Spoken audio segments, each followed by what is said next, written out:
Shakira आप please आप हमारी मदद कर दे, अल्लाह के लिए मैं अपने घर को बचाना चाहती हूँ। मैं दोबारा वह ज़िंदगी जीना चाहती हूँ जो 4 महीने पहले थी। उसके आंसू मेरे दिल पर उतरने लगे और उस पल मैं खुद को बहुत बेबस महसूस कर रही थी। और जब तराना ने मेरे सामने दोनों हाथ जोड़ दिए तो मेरे दिल पर जैसे कोई बोझ सा आ गया। मेरी आंखों से भी बेकाबू आंसू बहने के लिए तैयार थे।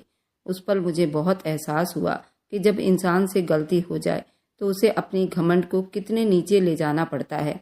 वह लड़की देखने में बहुत ज़्यादा खूबसूरत थी, पढ़ी लिखी थी, मॉडर्न लग रही थी, उम्र में भी मुझसे कुछ साल छोटी होगी, मगर आज वह इतनी कमज़ोर और हारी हुई लग रही थी कि दिल कांप उठा।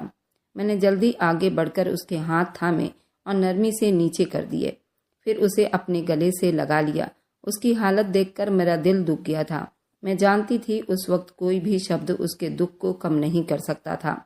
मेरे अंदर एक अजीब सी चुप्पी छा गई थी, जैसे दिल और दिमाग दोनों एक दूसरे से उलझ गए हों। मेरे पति बार बार मुझे सवालिया नज़रों से मेरे तरफ तके जा रहे थे, जैसे आंखों ही आंखों में मुझसे पूछ रहे हों, शकीरा अब तुम्हारा फैसला क्या है।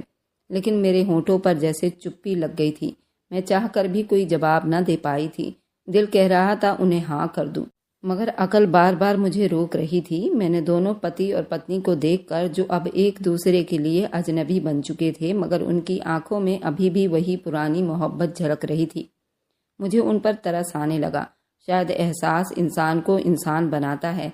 मैं दिल ही दिल में अल्लाह से दुआ मांगने लगी, या रब किसी दुश्मन के साथ भी ऐसी समस्या ना हो। मेरे पति ने धीरे से कहा, शकीरा तुम जानती हो ना, गलती दोनों से हुई थी। मकसूद ने गुस्से में तलाक दी, मगर तराना ने भी उस वक्त शब्दों का ख्याल ना रखा। मैंने सर हिलाया, क्योंकि मैं जानती थी वे ठीक कह रहे हैं। अक्सर रिश्ते एक पल के गुस्से में बिखर जाते हैं। मकसूद भाई दोबारा बोले, भाभी प्लीज कुछ कहिए ना। आप समर भाई को परमिशन दे दें, आपकी एक फैसले से हमारा घर फिर से बच सकता है। उनके शब्दों में ऐसी तड़प और विनती थी, मैं खुद को संभाल ना पाई। मैंने अपना सर दोनों हाथों में थाम लिया। दिमाग जैसे भारी पत्थर बन गया था। मेरे पति बार बार इशारे कर रहे थे, शकीरा सर नीचे मत करो, सब तुम्हें देख रहे हैं। मगर मैं क्या करती, ये तो मैं एक अजीब उलझन में फंस गई थी। ये सब करने से मेरा दिल मना कर रहा था। मैं खुद को बहुत संभालने की कोशिश में अपने सर से हाथ हटाने की हिम्मत नहीं कर पा रही थी, जैसे मेरा ही जिस्म मेरे काबू में नहीं। जब आखिरकार मैंने खुद को संभाला और धीरे से हाथ सर से हटाया तो मेरी आंख से बहने वाले आंसू सीधा मेरे गाल पर आकर रुक गए। और ये मंजर मकसूद भाई ने भी देख लिया। भाभी खुदा के लिए मेरी मुश्किलों को आसान कर दीजिए, सारी जिंदगी तुम्हारा ये एहसान मैं कभी नहीं भूलूंगा। मकसूद भाई की आवाज़ कांप रही थी, जैसे हर शब्द के साथ उनका दिल भी टूट रहा हो। उनके चेहरे पर बहुत ही लाचारी, उनकी आंखों में आज शर्म, हया, शब्दों में एक ऐसी बेबसी थी जो सीधा दिल से होकर गुजरती थी। मुझे एक अजीब सी घबराहट होने लगी थी। दिल और दिमाग आपस में लड़ने लगे थे। मैं फैसला ही नहीं कर पा रही थी क्या सही है और क्या गलत। एक पल को मुझे गुलफ्सा की बातें फिर से याद आई, उसकी वे नसीहतें जो उसने मुझे दी थी। उसने मुझे डांटा था, दिल चाहा सब कुछ भूल जाऊं, मगर हकीकत सामने थी। एक जोड़ा हुआ घर, टूटे हुए दिल, उनके बीच मेरा ज़मीर। मैंने सर झुकाया हुआ था। अचानक तराना मेरे कदमों में आकर गिर गई। आप मेरे घर को बर्बाद होने से बचा लो। मैं हाथ जोड़ती हूँ। मैं कांप गई। जल्दी से ऊपर उठाया और सोफे पर बिठा दिया। दिल भर आया और शब्द खुद ब खुद होंठ से निकलने लगे। अगर सब यही चाहते हैं तो ठीक है, उसी में अच्छाई होगी। मेरे इतना कहने की देरी थी कि तराना की सिसकियां कमरे में गूंजने लगी। उसने दोनों हाथों में अपना चेहरा छुपा लिया, जोर जोर से रोने लगी। मकसूद भाई की आंखों में भी आंसू आ गए और मेरे पति चुप से मेरे फैसले पर मेरा शुक्रगुजार हुए और मुझे प्यार भरी नज़रों से देखने लगे। ये तय पाया कि कल ही मेरे पति और तराना का निकाह हो जाएगा। ये सुनकर मेरी आंखों से बेकाबू आंसू बहने लगे, जैसे अंदर कुछ टूट गया हो। मैं कुछ बोले बिना आंगन से पलटी, कमरे में भागी थी। मैं उन लोगों को दरवाजे तक छोड़ने भी नहीं गई। कुछ देर बाद मेरे पति वापस आए तो मैं अभी भी रो रही थी। मुझे देखकर वो परेशान हो गए। शकीरा क्या हुआ, तुम क्यों रो रही हो? जल्दी से अपने दुपट्टे के पल्लू से आंसू साफ किए, मगर मेरी आंखों का दुख छुपा नहीं। वो मुस्कुराए और नरम शब्दों में बोले, अरे भाई तुम इतना क्यों सोच रही हो? मैं कोई हमेशा के लिए उसे अपने साथ नहीं रखने वाला। बस 2-3 दिन की बात है। निकाह के चौथे दिन ये सब कुछ खत्म हो जाएगा। वो फिर से अपने पति के पास चली जाएगी। बस 3 दिनों के लिए वो मेरे निकाह में रहेगी। समर की आवाज़ मेरे कानों में गूंज रही थी। उसके बाद मैं उसे तलाक दे दूंगा। मैं उनकी हर बात सुन रही थी, समझ पा रही थी, मगर मेरे दिल का बोझ कम होने के बजाय बढ़ता ही जा रहा था। आंसू जैसे खुद ही बहने लगे थे। मैं चाहकर भी उन्हें रोक नहीं पा रही थी। हमारी जिंदगी ऐसे दो राहे पे फंस चुकी थी जहां से वापस आना बड़ा मुश्किल होगा। दूसरी औरत मेरे पति की बीवी बनने जा रही थी। ये सोच ही मेरे जिस्म को हिलाकर रख रही थी। कुछ देर पहले मैं खुद ही अपनी रजामंदी देकर आई थी, मगर अब दिल पछतावे में डूबने लगा था। मैंने खुद ही इजाज़त दी थी, अब खुद ही इस फैसले से टूट रही थी। सकीरा, प्लीज़ तुम समझने की कोशिश करो। समर ने मेरा हाथ अपने हाथों में थाम लिया। उनकी आवाज़ में नरमी और विश्वास दोनों था।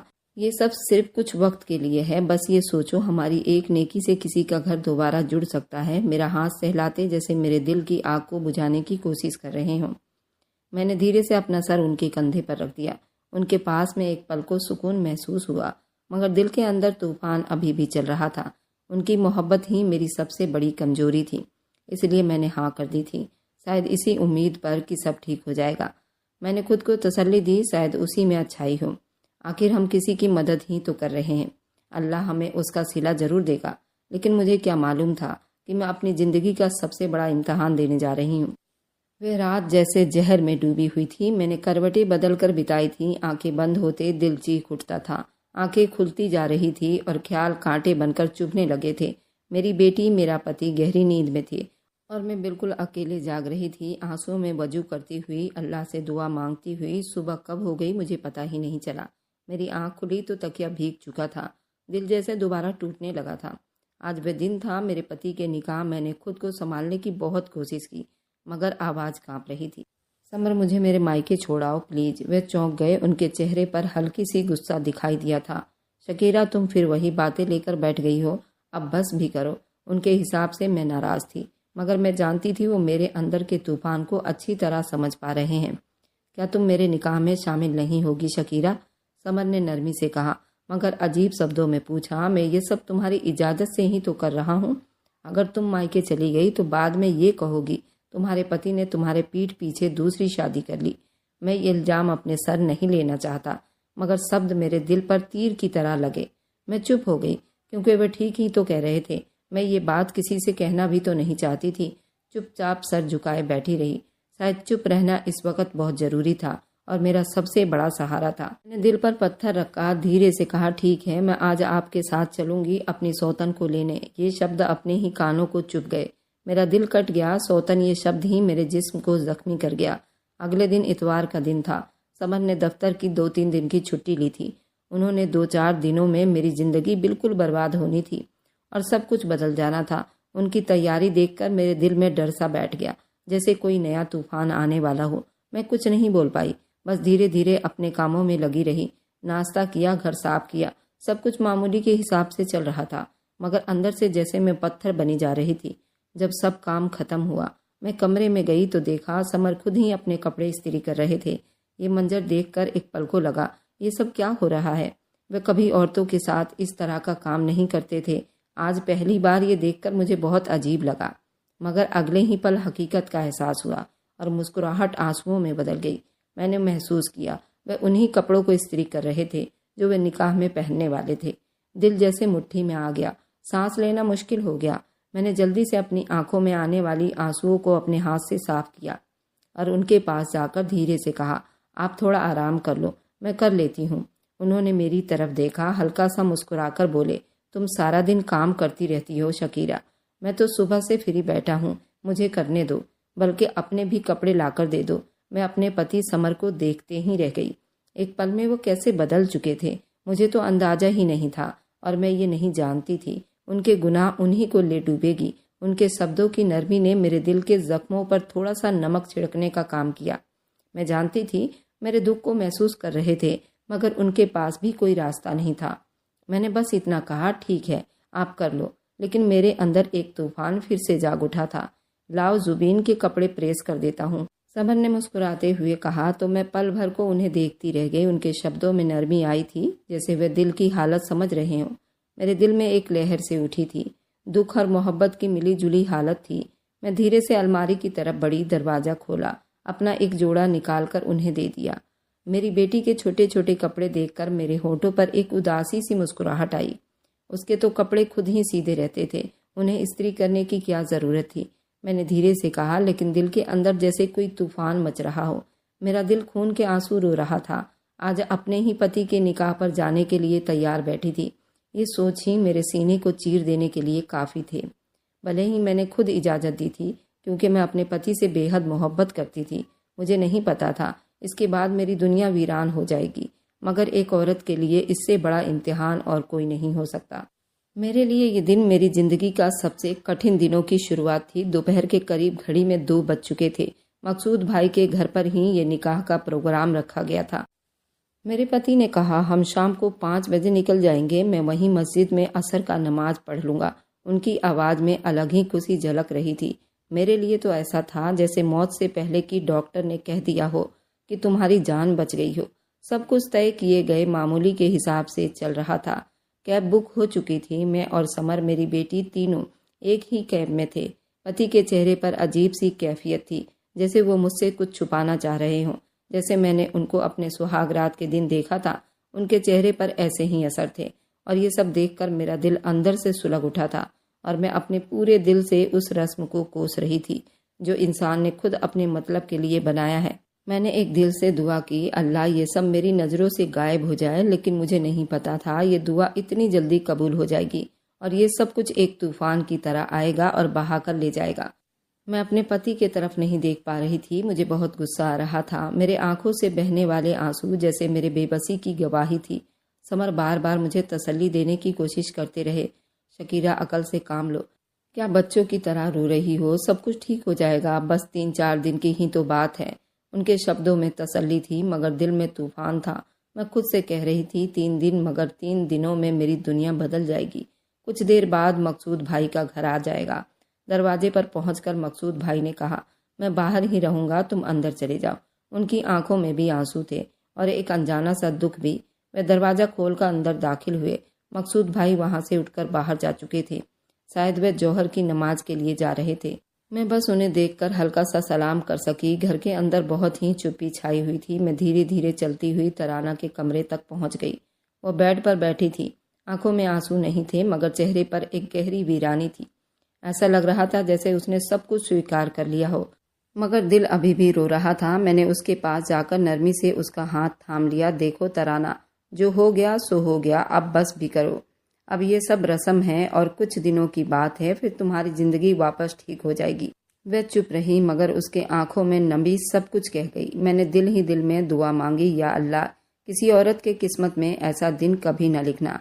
मैंने जैसे ही ये शब्द कहे, तराना फूट फूट कर रोने लगी और उसने बेकाबू ही मुझे गले लगा लिया। उसके रोने में ऐसा दर्द था जो सीधा मेरे दिल के अंदर उतर रहा था। मेरे सीने में जैसे किसी ने कांटे बो दिए हों। दिल में एक अजीब सा खालीपन भर गया था। मैं खुद से सवाल कर रही थी, क्या मैं सच में किसी की मदद कर रही हूँ या अपनी ज़िंदगी को खुद ही बर्बाद कर रही हूँ? मेरा दिमाग अब 2 हिस्सों में बढ़ चुका था। एक तरफ ये एहसास थी शायद मैं ठीक कर रही हूँ, दूसरी तरफ ये डर कि कहीं मैं अपनी किस्मत खुद अपने हाथों से आग लगाने बैठी हूँ। मैं सोचने लगी, अगर निकाह के बाद मेरे पति के दिल में कोई बदलाव आया, आखिर मर्दों को बदलने में कितनी ही देर लगती है? वे तो गिरगिट की तरह रंग बदल लेते हैं। लेकिन मुझे नहीं मालूम था इसके बाद मेरी दुनिया बिल्कुल वीरान होने वाली थी, और उसकी शुरुआत की वजह भी मैं ही थी, क्योंकि मैंने ही इजाज़त दी थी। मुझे गुलशन की बातों को मान लेना चाहिए था। मैं अंदर ही अंदर टूट रही थी, फिर भी मैंने अपने चेहरे पर मजबूती का नकाब ओढ़ लिया था। तराना ने सिसकते हुए कहा, शकीरा, आप नहीं जानती आपने मेरी कितनी बड़ी मुश्किल आसान कर दी है। अगर आप राजी ना होती तो शायद मैं खुदकुशी कर चुकी होती। उसके शब्द मेरे दिल पर तीर की तरह चुभे।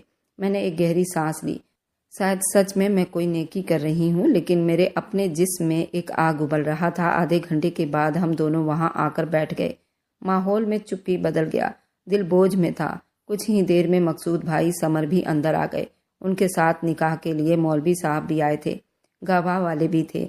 मुझे ऐसा लगा जैसे मेरे अपने घर में कोई दूसरा रिश्ता जन्म लेने वाला है, एक ऐसा रिश्ता जो मेरे दिल को चीर कर रख देगा। तराना ज़्यादा तैयार नहीं हुई थी, बस हल्के रेड कलर का सूट पहना हुआ था। मैंने खुद आगे बढ़कर उसके दुपट्टे को सर से उड़ा दिया था। उसके चेहरे पर हल्का सा घूंघट बना दिया गया था। उस पल मेरे हाथ कांप रहे थे। मैं सोच रही थी ये दुपट्टा मेरे हाथों से किसी और के किस्मत में जा रहा है। मैं उसके बिल्कुल पास बैठी थी। वह कुछ पलों में मेरी सौतन बनने वाली थी और मैं बस दिल पर पत्थर रखकर बैठी थी। जब निकाह के लिए मौलवी साहब ने मखसूस से इजाज़त ली और मेरे पति ने निकाह के लिए हामी भरी तो मेरी आंखों से एक आंसू फिसल कर मेरे गाल पर आ गिरा। दिल के अंदर जैसे चीख उठी थी, ये सब क्यों हो रहा है। मकसूद भाई के चेहरे पर इत्मीनान था, उनकी समस्या अब हल होने जा रही थी। मेरे पति के चेहरे पर भी सुकून था, लेकिन मेरे रूह के अंदर एक तूफान था जिसका शोर सिर्फ मैं ही सुन सकती थी, क्योंकि समर अपने दोस्त का इतना बड़ा समस्या हल कर रहे थे, इसलिए उनके चेहरे पर एक मिलन की उमंग देख सकती थी। ये एक औरत ही समझ सकती है। मैं उनकी सारी अदाओं को अपने दिल पर वार करता महसूस कर रही थी। तराना तो चुप थी, उसकी आंखों से सिर्फ आंसू बह रहे थे। उसकी जिंदगी अब एक नया मोड़ लेने वाली थी, मगर एक मैं थी जिसकी दुनिया जैसे उजड़ गई थी। मेरे दिल में अजीब सा खालीपन था, जैसे किसी ने अंदर से सब कुछ निकाल दिया हो। मैं बस बाहर से मुस्कुरा पा रही थी, मगर अंदर से सब कुछ टूट चुका था और शायद ये सब कभी जुड़ने वाला नहीं था। मुझे विश्वास था अब हमारा रिश्ता कभी पहले जैसा नहीं रह पाएगा। जो सुकून, जो भरोसा हमारे बीच थी, अब जैसे एक निकाह के कागज के पीछे दब जाएगा। कुछ देर हम वहीं हॉल में बैठे रहे, फिर समर ने तराना को गाड़ी में बिठाया। हम सब अपने घर वापस आ गए चुप से। ये चुप्पी जैसे पूरे घर को अपनी पकड़ में ले लिया हो। घर पहुंचकर समर ने धीरे से कहा, शकीरा, तुम 2-3 दिन जुबीन के साथ अलग कमरे में सो जाओ और उस कमरे में तराना के साथ मेरा बिस्तर लगा दो। ये सब सुनते ही मेरे तन बदन में आग लग चुका था, पर मैं क्या करती। ये सब कुछ मेरी वजह से ही तो हो रहा था। अगर मैं उस दिन हाँ ना करती, ये सब ना हुआ होता। मैं अपनी बेटी को लेकर अपने कमरे में आ गई। तराना और मेरे पति का कमरा बिल्कुल मेरे सामने ही था। मैं खुद अपने हाथों से उन दोनों को अकेला छोड़ाई थी। वे रात मेरी आंखों में कटी थी और सिर्फ दिल से एक ही दुआ निकल रही थी, अल्लाह इस रस्म पर लानत भेजो जो इंसानों ने अपने मजे के लिए बनाया है। मैं तराना के साथ अपने बेडरूम में रह जाऊंगा। बात अजीब थी। बाकी कमरों में डबल बेड नहीं था, लेकिन मेरे दिल को उनकी बात एक खंजर की तरह लगी। मैंने उनके तरफ देखा, मगर जुबान जैसे बंद हो गई थी। दिल में गुस्सा और दुख एक साथ उमड़ आए थे। मैंने चुपके से रूबी को उठाया और दूसरे कमरे में चली गई। दरवाज़ा बंद करके मैं बिस्तर पर बैठ गई। आंखों से आंसू बराबर बह रहे थे। दिल में बस यही ख्याल घूमता रहा, अब मेरा पति किसी और के साथ है सारी रात। मैं इसी सोच में जोर जोर से रोने लगी थी। ये मोहब्बत तो नहीं था जो मैं आज तक समझ रही थी। नहीं जानती थी कि समर मुझसे इतनी मोहब्बत करते हैं, वे इतनी जल्दी मेरे पास लौट आएंगे। 10-15 मिनट ही बीते होंगे कि दरवाजे पर हल्की सी आहट हुई। मैं चौंक गई, कौन हो सकता है। दरवाज़ा खोला तो सामने समर खड़े थे। मेरा दिल धड़कने लगा। उन्होंने आते ही कहा, शकीरा, तुम क्यों मूड खराब कर रही हो? मैंने सब कुछ तुम्हारी इजाज़त से तो किया है। ये सब 2-3 दिन की बात है, बर्दाश्त कर लो ना। सितारा क्या सोचेगी? मेरी बीवी कैसी है? उनकी आवाज़ में नमी थी, मगर मेरे दिल में तूफान था। मैं चुपचाप उनके सीने से लग गई। वो मुझे तसल्ली दे रहे थे। मैं उनकी बातें चुप से सुन रही थी। उनके शब्दों में सच्चाई थी। वे सच में मुझे दुख देना नहीं चाहते थे। मैंने दिल ही दिल में सोचा, शायद मैं ही ज़्यादा रिएक्ट कर रही हूँ, या फिर शायद ये हर औरत की फितरत होती है। वह अपनी सौतन को बर्दाश्त नहीं कर सकती, चाहे वो एक दिन के लिए ही क्यों ना हो। मैंने आंसू पोंछकर उनसे कहा, ठीक है समर, मैं दिल पर पत्थर रख लूँगी और 3-4 दिन बिता लूँगी, मगर उन 3 दिनों के अंदर सब कुछ वापस पहले जैसा होना चाहिए। मेरा दिल अब और ज़्यादा बर्दाश्त नहीं कर सकता। अंदर ही अंदर मैंने उनसे कहा, आपको तराना को तलाक देनी होगी, और वह भी तय वक्त पर। मेरी आवाज़ कमज़ोर पड़ गई थी, मगर दिल के अंदर डर और बेचैनी का तूफान था। समर मुस्कुरा दिए, जैसे सब कुछ उनके काबू में हो। नरमी से बोले, मेरी जान, तुम्हें क्या लगता है कि मैं 2-3 दिन के बाद भी तराना को अपनी पत्नी बनाकर रखूँगा? ऐसा कुछ नहीं होगा। मैंने पहले से ही फैसला कर रखा है। चौथे दिन मैं खुद उसे तलाक दूंगा और वह यहाँ से चली जाएगी। फिर सब कुछ पहले जैसा हो जाएगा, बिल्कुल वैसा जैसा पहले हमारी ज़िंदगी थी। उनकी आंखों में एक अलग सी चमक उभर आई थी। मुझे पता था ये चमक क्यों आई है, और यही मुझे अंदर से तोड़ रही थी। मैंने उनके शब्द पर मुस्कुरा दिया, मगर आंखों में आंसू तैरने लगे। वो मुझे तसल्ली देकर उस कमरे में चले गए और अंदर से कुंडी लगा ली। मेरा दिल जैसे तूफान मचा रहा था। ऐसा लग रहा था अब सब कुछ खत्म हो जाएगा, और सच में जो महसूस कर रही थी वही सब हुआ। उस रस्म ने मेरी दुनिया उजाड़ कर रख दी थी। मैं बिस्तर पर बैठ गई, हथेली से आंसू साफ किए। दिल में बार बार यही ख्याल आता था, क्या सच में ये सब कुछ ठीक हो पाएगा, या फिर किसी बड़ी मुसीबत की शुरुआत हो चुकी है। मैंने सारी रात रोते हुए बिता दी। आंखें सूज गई थी, दिल टूट कर बिखर गया था। सुबह जब आंख खुली तो कमरों में अजीब सा सन्नाटा था। मैं धीरे से उठी, दरवाज़ा खोला, देखा पति के कमरे का दरवाज़ा अभी भी बंद था, यानी वे अभी तक जागे नहीं थे। मैं फिर से चुपचाप अपने कमरे में वापस आई, जुबीन को गोद में उठाया और उसे सीने से लगा लिया। मेरी बेटी सुकून से सो रही थी, मगर मेरे अंदर की माँ तड़प तड़प कर मर रही थी। ये सब मैं क्या कर रही हूँ? कुछ देर के बाद मैंने खुद को संभाला और किचन में चली गई। चूल्हा जलाया, नाश्ता बनाने लगी। अभी मैं चाय का कप डाल ही रही थी कि पीछे से समर आ गए। उनके चेहरे पर ताजगी थी, जिस तरह मेरी सुहाग रात पर चहक रहे थे। उन्होंने नाश्ता उठाया, बिना कुछ कहे सीधा तराना के कमरे की तरफ बढ़ गए। मेरा दिल एकदम टूट कर बिखर गया। ऐसा लगा जैसे किसी ने मेरा जिस्म कुचल दिया हो। मैं चूल्हे के सामने खड़ी थी, मगर आंखों के सामने सब धुंधला हो गया था। मैं अपने आंसू छुपाने की कोशिश की, मगर दिल चीख कर कह रहा था मैं ये सब नहीं चाहती थी। 4 दिन मुझ पर पहाड़ की तरह बीते, लेकिन पति के चेहरे पर गुलाब खिल रहा था। फिर आज वह दिन आ गया। तराना के निकाह को 4 दिन बीत चुके थे। आज समर वादे के हिसाब से उसे तलाक दे चुके थे। मैं दरवाजे के पीछे खड़ी ये शब्द सुनती कांप उठी थी। अल्लाह के किताब में दिए गए कानून को कैसे खिलौना समझ लिया था। अल्लाह ने तो साफ शब्दों में कहा है, इस शब्द की कोई गुंजाइश ही नहीं है। ये शब्द मियाँ बीबी के लिए बना ही नहीं है। फिर ये इंसान कैसे गंदी सोच और चाहत के लिए अपने हिसाब से उसे इस्तेमाल कर रहे हैं। ऐसा कहीं भी कुरान में नहीं है, लेकिन लोग बड़ी आसानी से किए जा रहे हैं। मेरा दिल इतना रोया था कि मैं अल्लाह के आगे दुआ मांगने लगी, अल्लाह समर को इस गुनाह से बचा ले। अल्लाह के घर में देर होती है, लेकिन अंधेर नहीं होती। समर तराना को लेकर अब मकसूद भाई के घर पहुंच चुका था। वहां मौलवी साहब पहले से ही थे और उन्होंने उन दोनों का निकाह दोबारा कराया। मेरे पति वापस आ गए थे। 1 हफ्ते बीत गए थे। पति वापस रोज की तरह ड्यूटी जाते। सब पहले की तरह नॉर्मल हो चुका था। मकसूद भाई फ़ोन करके मेरा शुक्रिया अदा कर रहे थे। कहने लगे, शकीरा, तुम्हारी वजह से आज मेरा घर दोबारा बस चुका है। शकीरा, ये बात कहीं नहीं पहुंचनी चाहिए। ये बात हम चारों के बीच में ही रहनी चाहिए। मैंने मकसूद भाई से थोड़ी बहुत बात करके सलाम करके रख दिया था। समर ड्यूटी से आए तो बहुत ज़्यादा ही थके हुए दिखाई दे रहे थे। आते ही बिस्तर पर लेट गए और ऐसे लगातार हो रहा था जब से तराना गई थी। पति मेरे साथ एक बार भी नहीं सोए थे। वे नाराज भी नहीं थे। ऐसा लगता था बहुत ज़्यादा थक गए हों।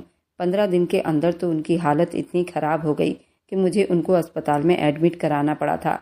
ये बहुत कमज़ोरी महसूस कर रहे थे। बुखार उतर भी नहीं रहा था।